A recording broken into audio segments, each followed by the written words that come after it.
जय हिंद दोस्तों, आप सभी का स्वागत है आपके अपने YouTube channel easy maths by Ritesh sir पर। दोस्तों मैं हूं रितेश।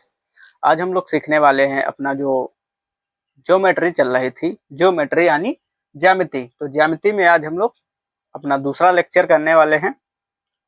तो इस लेक्चर में मैं आप लोगों को जो समांतर रेखा होती है, तो समांतर रेखाओं को जब एक तिर्यक रेखा काटती है तो वहां पर कुछ कोण बनते हैं, तो उन्हीं के बारे में आज विस्तार से डिस्कशन करने वाले हैं। तो चलिए स्टार्ट करते हैं। तो देखिए, गणित में हमारा चल रहा था जियोमेट्री यानी ज्यामिति, ज्यामिति यानी रेखा गणित। तो देखिए मैंने पहला लेक्चर करा दिया है जिसमें मैंने बेहद ही छोटी छोटी चीजें सिखाई हैं। ये दूसरा लेक्चर है। देखिए सीखते हैं, समझते हैं। तो देखिए, एक ये रेखा हुई हमारी और एक ये रेखा हुई, ये दो रेखा हुई। तो जब दो समांतर रेखाओं को एक हमारी ये तिर्यक रेखा काटती है, दो समांतर रेखाओं को जब एक तिर्यक रेखा काटती है, ये हुई हमारी तिर्यक रेखा यानी ट्रांसवर्सल लाइन। इसको हम बोलते हैं तिर्यक रेखा,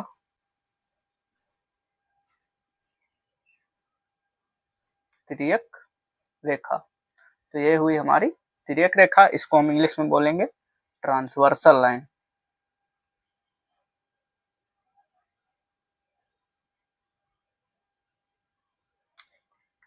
ट्रांसवर्सल लाइन, तो ये हुई हमारी ट्रांसवर्सल लाइन यानी तिर्यक रेखा।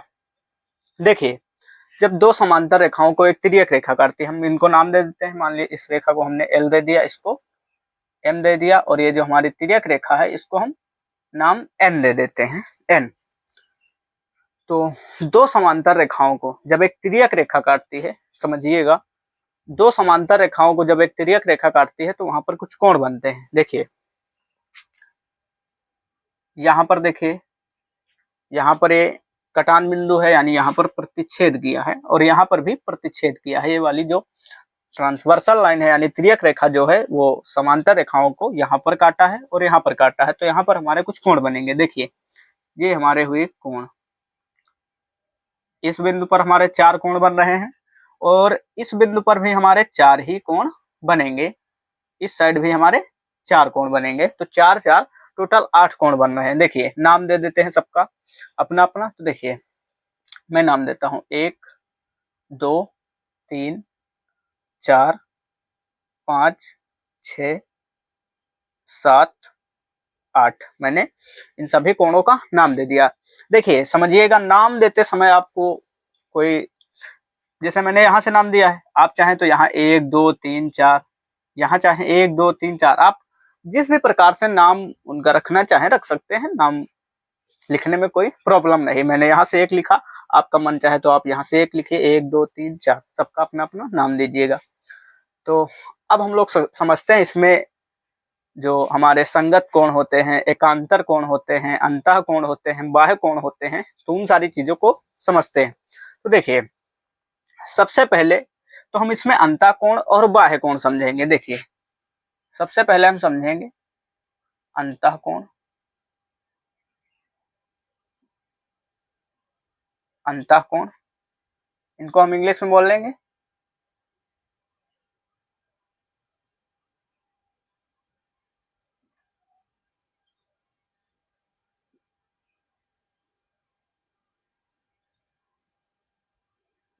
अंतः कोण। देखिए सबसे पहले हम अंतः कोण समझते हैं। तो अंतः कोण, अंतः कोण क्या होते हैं, और बाह्य कोण, इधर मैं बाह्य कोण भी लिख देता हूं ताकि हम दोनों को साथ ही में समझ लें। बाह्य कोण, बाह्य कोण,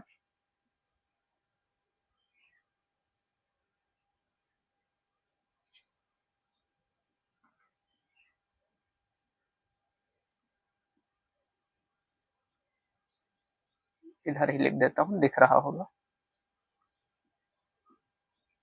तो अंतः कोण और बाह्य कोण, इनको हम सबसे पहले इन्हीं को समझते हैं, अंतः कोण और बाह्य कोण, फिर आगे समझेंगे। देखिए बाह्य कोण और अंतः कोण, देखिए ये वाली जो लाइन है एम, लाइन एम ये वाली, यहाँ से देखिए ये वाली लाइन जो है, ये वाली जो लाइन एम है, लाइन एम ये वाली, इसके ऊपर वाले 1 और 2, इस लाइन के ऊपर जो भी कोण है 1 और 2, और यहाँ पर देखिए, यहाँ पर एल, लाइन एल को देखिए, इसके नीचे वाले जो भी कोण है 8 और 7, तो इसके नीचे वाले जो भी कोण है 8 और 7, और इसके ऊपर वाले, इस लाइन के ऊपर और इस लाइन के नीचे, यानी इस साइड में बाहर, बाहर की ओर, तो बाहर की ओर 8 और 7, 1 और 2, तो यही है हमारे बाह्य कोण।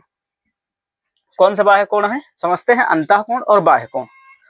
तो अंतः कोण जो लाइन के अंदर है, देखिए जैसे ये वाली हमारी लाइन गई है एम और ये वाली लाइन है एल, तो एल और एम, इन दोनों लाइनों के जो अंदर कोण है, इन दोनों लाइन जो हमारी समांतर रेखाएं हैं एम और एल, इन दोनों के अंदर जो भी कोण है, देखिए 5, 6, 4, 3, तो ये हुए हमारे अंतः कोण, इनको हम बोलेंगे अंतः कोण, जो समांतर रेखाओं के अंदर कोण है।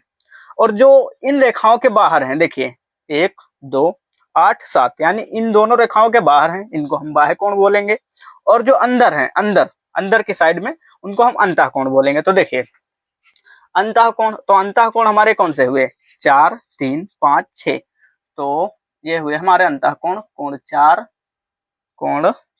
3, 5, 6, 4, 3, 5 और कोण 6, तो ये हुए हमारे अंतः कोण, इस लाइन के ये दोनों समांतर रेखाओं के अंदर वाले अंतः कोण। और इनके बाहर वाले बाह्य कोण 1, 2, 8 और 7, 1, कोण 1, कोण 2, और क्या है 1, 2, 8 और 7, 8 और कोण 7, ये हुए हमारे बाह्य कोण। तो ये वाले हमारे बाह्य कोण हुए और ये वाले अंतः कोण। तो जो इस लाइन के अंदर हैं, ये दोनों समांतर रेखाओं के अंदर जो है वो हमारे अंतः कोण है, और जो इन दो समांतर रेखाओं के बाहर हैं वो हमारे बाह्य कोण है। तो अंतः कोण और बाह्य कोण हम समझ चुके हैं। अब हम समझते हैं संगत कोण और एकांतर कोण। तो देखिए सबसे पहले हम समझते हैं संगत कोण। क्या समझते हैं, संगत कोण, संगत कोण, संगत कोण, संगत कोण, इसको हम इंग्लिश में बोल सकते हैं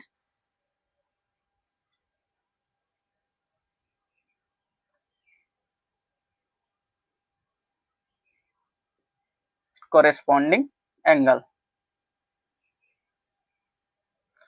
कोरेस्पॉन्डिंग एंगल। तो हमारे संगत कोण यानी कोरेस्पॉन्डिंग एंगल। तो देखिए सबसे पहले हम समझते हैं अब संगत कोण क्या होते हैं।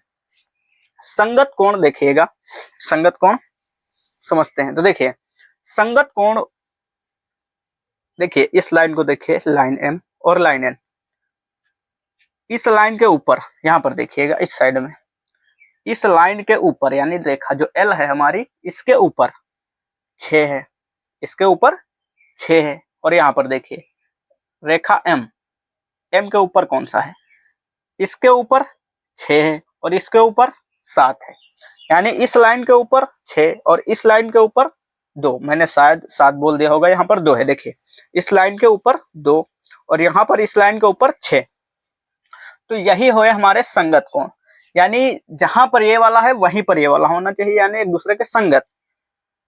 तो इस लाइन के ऊपर 2 है और यहाँ देखिए इस लाइन के ऊपर 6 है।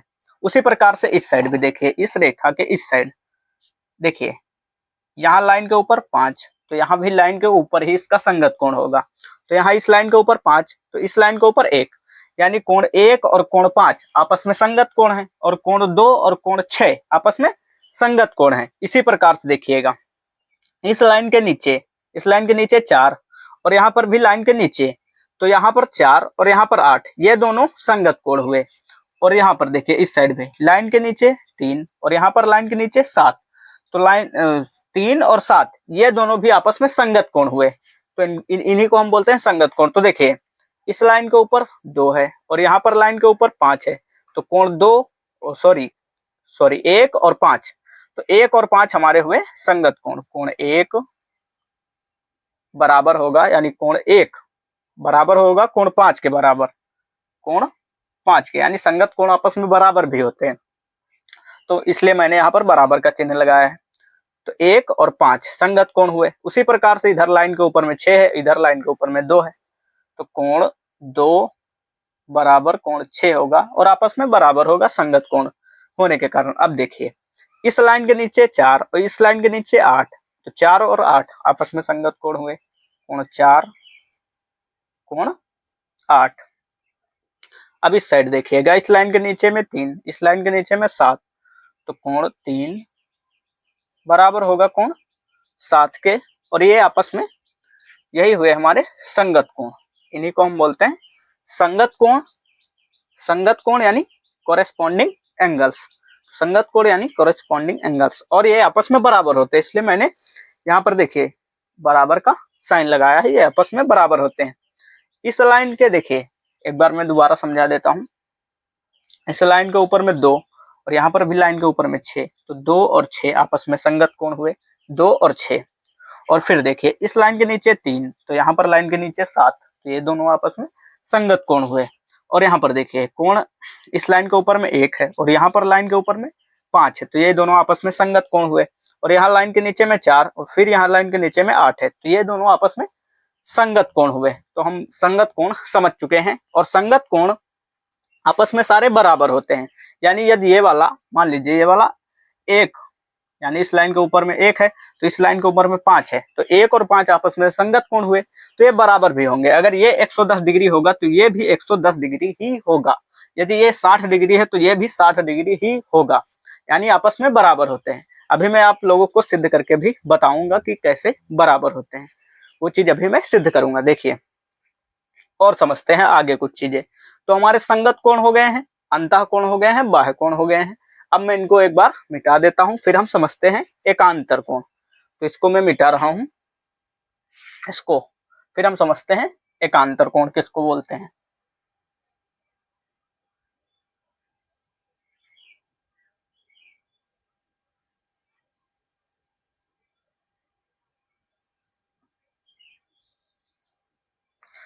इसको भी मिटा देता हूं, ट्रांसवर्सल लाइन यानी त्रियक रेखा।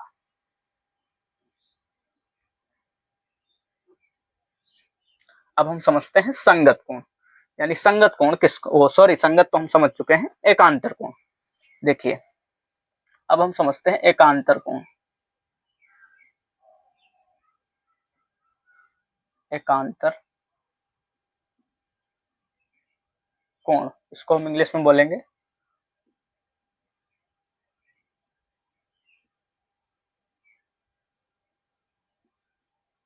Alternate angle. तो एकांतर कोण यानी अल्टरनेट एंगल।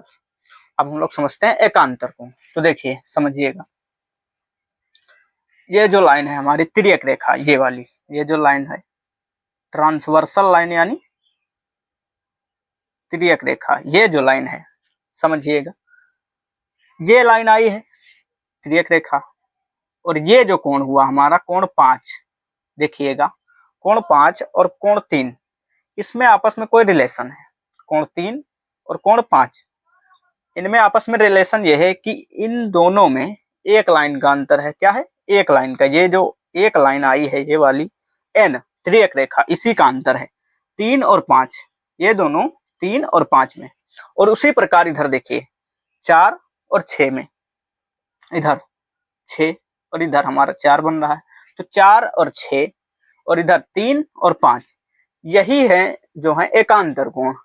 3 का एकांतर कोण 5 हुआ और 4 का 6 हुआ।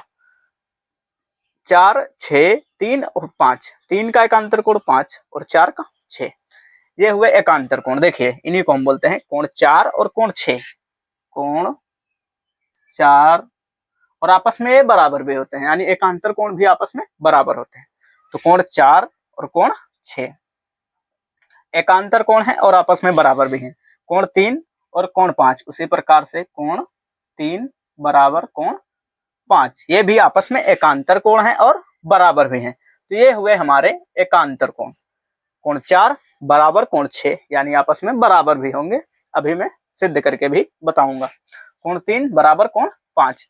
तो एकांतर कोण, संगत कोण, अंतः कोण, बाह्य कोण, ये सारी चीजें हम समझ चुके हैं।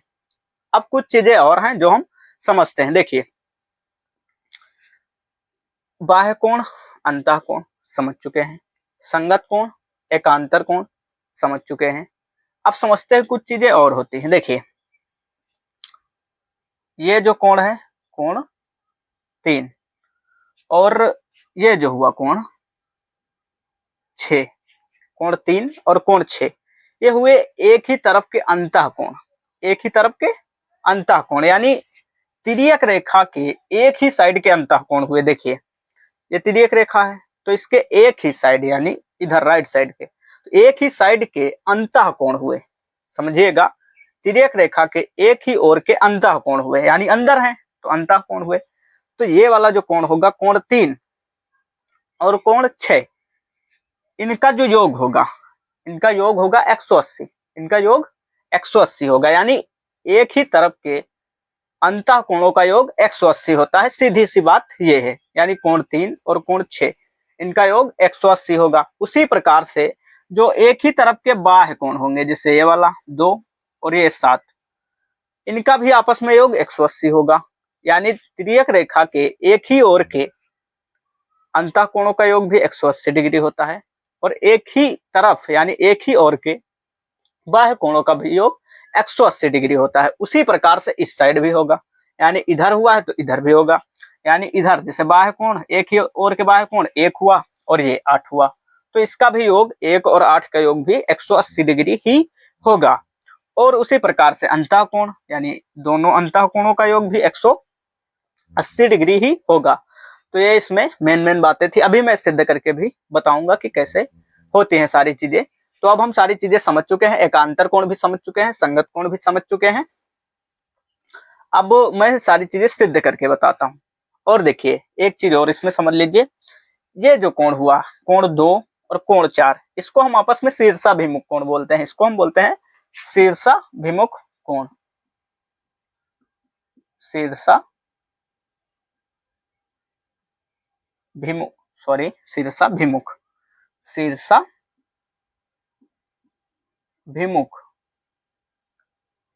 शीर्षाभिमुख कोण, शीर्षाभिमुख कोण। तो ये जो कोण हुए देखिए जैसे 4 और 2 3 1 यानी आपस में, यानी जैसे ये लाइन जो है मान लीजिए यहाँ पर समझिएगा, ये लाइन दोनों आपस में यहाँ पर टच कर रहे हैं, यहाँ पर प्रतिच्छेद कर रहा है बिंदु को। देखिए यहाँ पर प्रतिच्छेद हुआ तो कोण ये जो बना ये वाला कोण और ये वाला कोण ये आपस में कहलाते हैं शीर्षाभिमुख कोण, आमने सामने वाले कोण। देखिए इसके सामने ये वाला है और ये वाला भी, इधर का इसके सामने ये वाला है, तो ये वाला ये वाला ये वाला ये वाला, यानी मान लीजिए मैं नाम दे देता हूँ 1 2 3 4, तो 3 4 आपस में शीर्षाभिमुख कोण होंगे और 1 और 2 ये शीर्षाभिमुख कोण होंगे। उसी प्रकार से यहाँ पर भी देखिए 2 और 4 1 और 3 ये आपस में शीर्षाभिमुख कोण कहलाएंगे। 6 का शीर्षाभिमुख 8 हुआ और 5 का 7 हुआ, तो ये शीर्षाभिमुख कोण भी याद रखिएगा। अब हम लोग समझते हैं आगे, सिद्ध करके मैं आप लोगों को दिखाता हूं कि कैसे हमारे संगत कोण आपस में बराबर होते हैं, कैसे ये अल्टरनेट कोण जो एकांतर कोण है ये आपस में बराबर होते हैं, और जो मैंने अभी बात बोली कि एक ही तरफ के अंतः कोणों का योग 180 डिग्री होता है, ये सारी चीजें अब हम लोग सिद्ध करके देखने वाले हैं। तो इसको मैं मिटा देता हूं फिर हम लोग समझते हैं।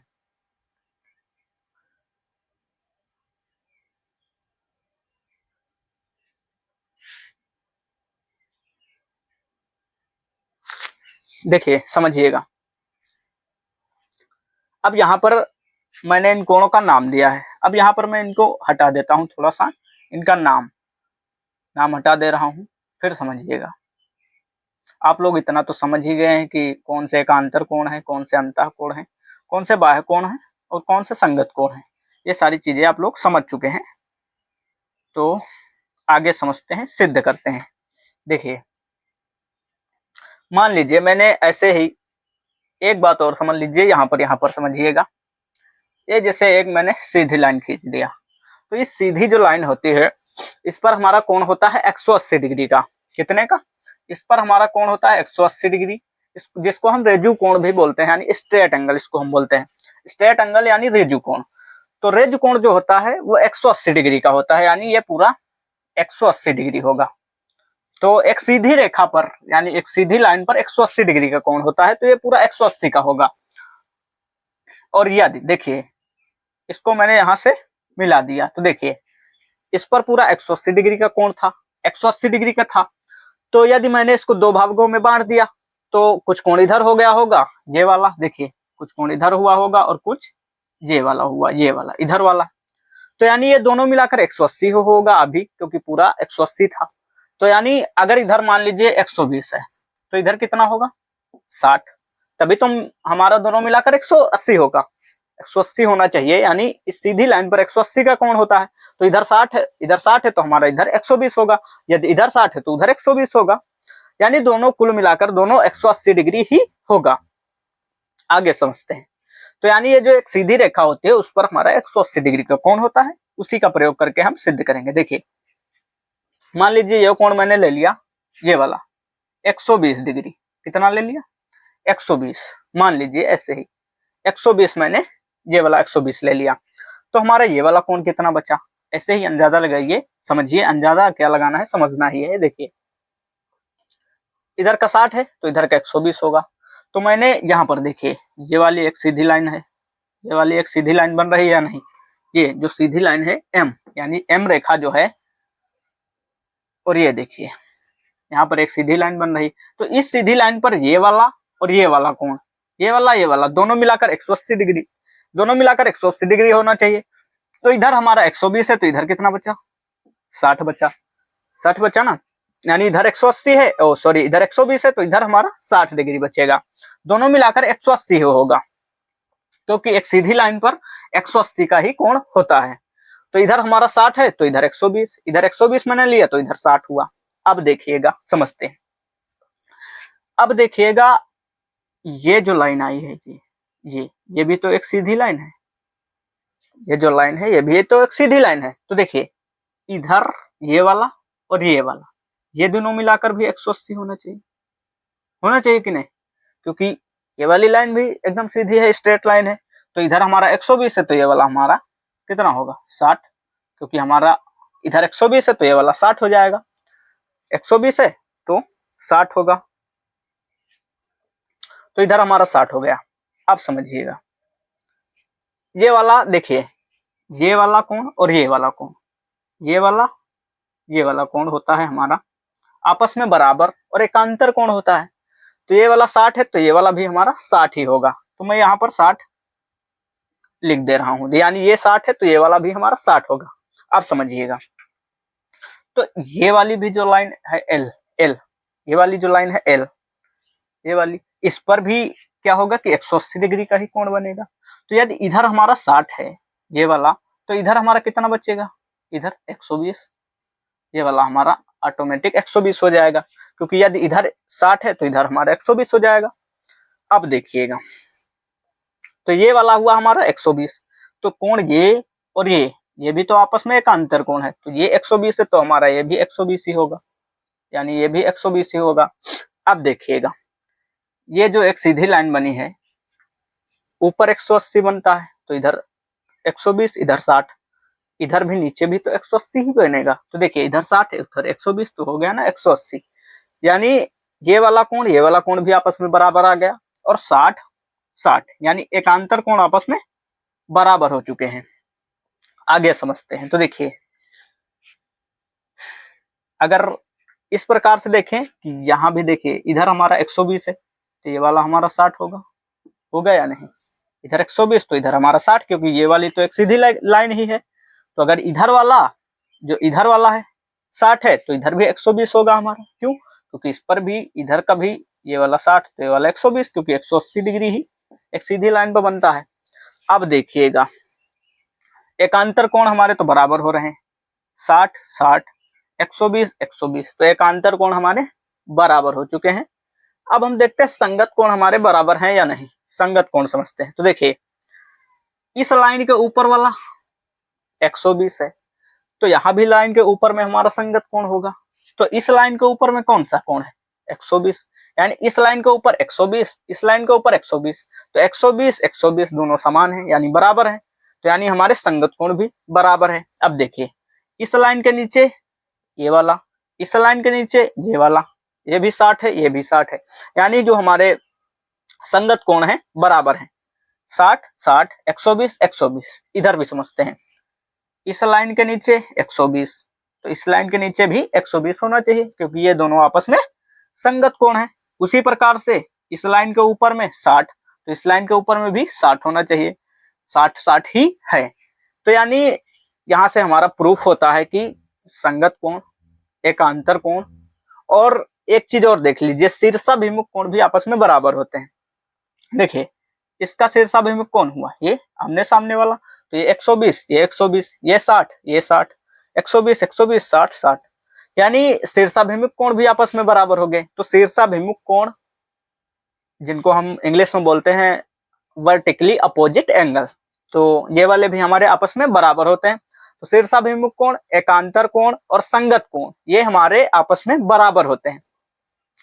अब बचे हमारे वो कोण जो मैंने अभी बताया था कि अंतः कोण और बाह्य कोण, यानी एक ही ओर के तिर्यक रेखा के एक ही ओर के अंतः कोणों का योग 180 डिग्री होता है और बाह्य कोणों का योग भी 180 डिग्री ही होता है। तो उसको अब समझते हैं। देखिए ये तिर्यक रेखा आई है, तो इसके एक ही तरफ के अंतः कोण, बाहर वाले देखिए अंतः कोण कौन से हैं, ये जो तिर्यक रेखा है इसके हम एक ही ओर देख रहे हैं, यानी राइट साइड में देख रहे हैं। और उसमें भी अंतः कोण कौन से हैं, ये जो लाइन M और N है, M और L है, इसके अंदर वाले, तो यानी अंदर वाले एक ये वाला हुआ और एक ये वाला हुआ, इनका योग मैंने अभी बताया था ये 180 डिग्री होता है। तो देखिए 120 और 60, 120 60 कितना हुआ 180, 120 प्लस 60 डिग्री, दोनों मिलाएंगे 180 डिग्री होगा। तो यानी एक ही ओर के अंतः कोणों का योग 180 डिग्री हो गया। अब बाह्य कोणों का योग देखते हैं। तो बाह्य कोण कौन से होंगे, इस लाइन के बाहर वाले होंगे, राइट साइड में देख रहे हैं तो इस लाइन के बाहर वाले। तो एक ये वाला हुआ 120, यानी ये वाला कोण, और ये वाला बाहर वाला, तो ये वाला 120 और ये भी वाला, ये है हमारा 60, तो 120 प्लस 60 180 हो गया। यानी एक ही ओर के तिर्यक रेखा के एक ही ओर के अंतः कोणों का योग और एक ही ओर के बाह्य कोणों का योग, दोनों को का योग 180 डिग्री ही होता है। इधर भी देख सकते हैं, इधर भी लेफ्ट साइड में देखिए एक ही तरफ के तिर्यक रेखा के एक ही साइड के बाह्य कोणों का योग 120 60 180, अंतः कोणों का योग 120 60 180, यानी तिर्यक रेखा की एक ही ओर के बाह्य कोणों का योग तथा अंतः कोणों का योग 180 डिग्री होता है, यानी समपूरक होता है आपस में। समझ गए हैं? तो संगत कोण समझ चुके हैं, एकांतर कोण समझ चुके हैं, और अंतः कोण बाह्य कोण ये सारी चीजें समझ चुके हैं, शीर्षाभिमुख कोण भी हम समझ चुके हैं आपस में। अब इसमें कुछ चीजें और हम समझ लेते हैं। देखिए आप ये समझ रहे होंगे कि यहाँ पर आपने 60 60 ले लिया, 120 ले लिया, इसलिए बराबर हुआ नहीं। आप कुछ भी ले सकते हैं, बस याद रखिएगा कि एक सीधी लाइन पर 180 डिग्री का कोण ही बनता है, तो उसी में आपको लेना है। अब देखिए मैं दूसरा लेकर आपको सिद्ध करके बताता हूँ। दूसरा लेता हूँ, 60 और 120 नहीं लेता हूँ, कुछ और लेता हूँ, क्योंकि आपको शायद लग रहा होगा कि भैया आपने तो यहाँ पर क्या किया है कि 60 120 ले लिया और 60 120 में ही खेल रहे हैं। देखिए दूसरा लेकर बताते हैं, समझिएगा। मान लीजिए जैसे इधर हम 60 नहीं लेंगे, 120 नहीं लेंगे, कुछ और लेते हैं, तब भी देखिए सिद्ध हो जाएगा हमारा। एक सीधी लाइन पर 180 डिग्री का कोण होता है, आप लोगों को इतना पता है। अगर इधर कुछ है तो उधर बाकी होगा, यानी दोनों मिलाकर 180 ही होगा। तो मान लीजिए मैंने इधर ले लिया, मान लीजिए इधर मैंने ले लिया 50 डिग्री, 50 नहीं लेता हूं, मान लीजिए इधर मैंने मान लिया 70 डिग्री ले लिया, 70, तो इधर कितना होगा 110 डिग्री होगा, क्योंकि दोनों मिलाकर 180 होना है। तो इधर 110 इधर 70, तो यानी 180 हमारा हो गया। अब देखिएगा मान लीजिए ये कोण मैंने ले लिया 70, ये कोण मैंने 70 डिग्री का ले लिया, तो हमारा इस लाइन पर हमारा 180 का कोण होगा इस लाइन पर। तो इधर हमारा अगर 70 है तो इधर हमारा 110 बचेगा, 110, यानी ये 110 हुआ, ये 70। अब देखिए शीर्षाभिमुख कोण के वजह से बराबर होते हैं आपस में, तो ये 70, तो ये भी हमारा 70 हुआ, ये 110, तो ये भी हमारा 110 हुआ। अब देखिएगा यहाँ पर देखिए ये हमारा एकांतर कोण की वजह से हम लिख सकते हैं, ये हुआ हमारा 110, तो ये भी हमारा 110 ही होगा एकांतर कोण। ये भी आपस में एकांतर कोण होगा, तो ये भी हमारा 70 हुआ। अब देखिएगा यहाँ पर इस लाइन के ऊपर 70, तो इस लाइन के ऊपर हमारा 70 है, यानी ये संगत कोण हुआ। इस लाइन के नीचे में 110, तो इस लाइन के नीचे में 110 होना चाहिए, 110 हो गया, यानी ये वाले हमारे आपस में संगत कोण हुए। इधर 70 है तो इधर भी हम 70 लिख सकते हैं, क्यों? क्योंकि शीर्षाभिमुख कोण की वजह से 70 लिख सकते हैं। तो अब देखिए, अब मिला के देखते हैं, एक ही ओर के अंतः कोणों का योग 110 70 180 हो गया, एक ही तरफ के बाह्य कोणों का योग 110 70 180 हो गया। इधर भी देख लेते हैं, 110 70 180 हो गया, 110 70 180, यानी आप कोई भी कोण लोगे सिद्ध हो जाएगा। बस क्या है कि एक सीधी लाइन पर 180 डिग्री का कोण होता है, तो आप उसी में ले सकते हैं। तो एकांतर कोण संगत कोण हमारे सब हो चुके हैं। देखिए 110 110 70 70 ये हमारे एकांतर कोण हुए, और संगत कोण इस लाइन के ऊपर 70, तो इस लाइन के ऊपर में भी 70, इस लाइन के नीचे में 110, तो इस लाइन के नीचे में भी 110 होना चाहिए। यही हमारे हुए संगत कोण। एकांतर कोण संगत कोण हो चुके हैं हमारे, बाह्य कोण अंतः कोण भी हो चुके हैं। तो इस वीडियो को हम यहीं तक रखते हैं, फिर जो भी हमारी अगली चीजें हैं उनको हम नेक्स्ट वीडियो में समझेंगे। तो तब तक के लिए मैं लास्ट में बस इतना ही बोलूंगा कि खुश रहिए, मस्त रहिए, स्वस्थ रहिए, और हाँ सबसे मोस्ट इम्पोर्टेंट बात यही है कि मन लगाकर पढ़ते रहिए। जय हिंद, मिलते हैं नेक्स्ट वीडियो में, तब तक के लिए जय हिंद। और हाँ, यदि वीडियो आपको पसंद आई हो तो प्लीज एक लाइक जरूर कर देना। जय हिंद, मिलते हैं नेक्स्ट वीडियो में।